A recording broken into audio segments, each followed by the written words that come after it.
can we make the schools in America better? Well, more than 40 years of research shows that family engagement in education is an essential component for student success. Hello and welcome to Comcast Newsmakers. I'm Ebony Ruffins. For the next few minutes, we'll be talking about education with Nathan Monell, the Executive Director of the National Parent-Teacher Association, or PTA. Nathan, thanks so much for being here with us. I'm happy to be here. So talking about the success of schools, there's a number of key players. When we think about the school system and the classroom, we've got the students as the client, parents, administrators, teachers, aides. How reliant are those particular key players?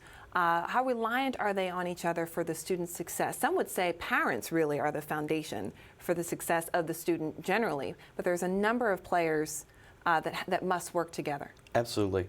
So, we know that parents have a unique understanding of their students that nobody else does, right? So, as a dad, I have a better understanding of my daughter and my son than anybody in the school has. But the school has them for so many hours during the day that partnership of working together to say, what is the need of this student? What are the capabilities of this student?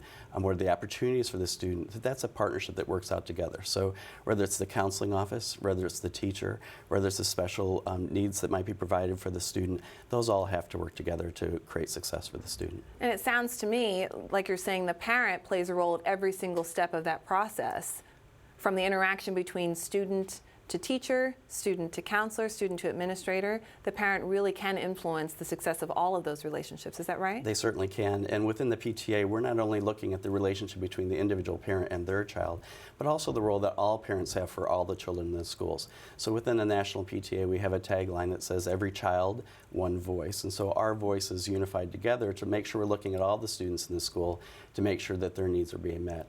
Sometimes the way that happens is through the informal interactions between parents where they're having conversations with one another while they're waiting for their students to be picked up, or through social media.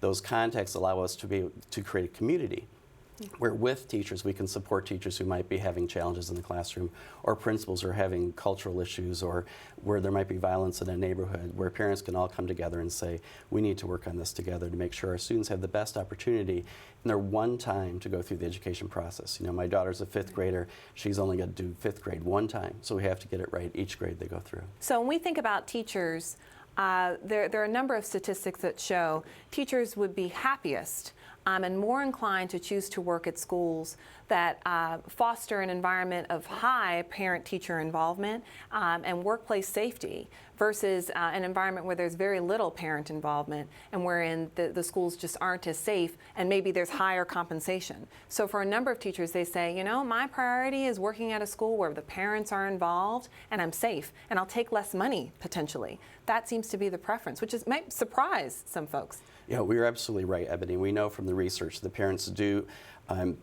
provide an environment where teachers are going to be very happy to work in that school district. And I think it's not only how the parents are engaged, but how they're engaged. So one of the things we can do as a PTA is to talk to parents about what's a productive way to provide feedback to the schools so the schools have the best opportunity for their children.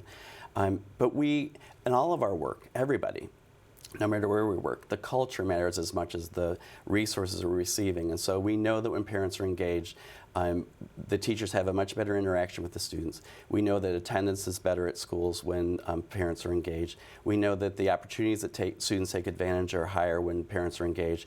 And so it's just really not fair to take 20-some students and hand them to a teacher and say, here, this is your responsibility, I'm going to take off. The parents need to be involved very much in that process, and when they are, teachers appreciate it. So one last question about the parent who says, here, I'm going to send my student to the teacher and then a little bit hands-off. For those parents who maybe have a little bit of a challenge when it comes to their day-to-day operations and being able to fit in time to connect with the teachers on back-to-school night or even on a regular basis to even pick their children up and interact with the teacher Monday through Friday. And they say, well, listen, I'm working 2 and 3 jobs. I have very limited time to be involved.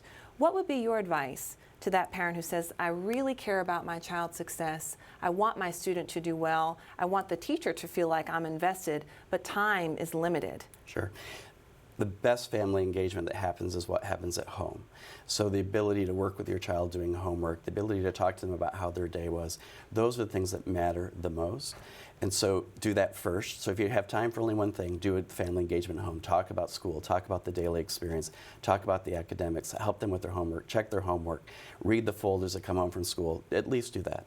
And we know some families can't do much more than that. And so we have sympathy and understanding for that. And certainly that's within PTA why we say we need to be watching out for everybody's children, because not everybody can go to the meetings, not everybody can participate in fundraisers.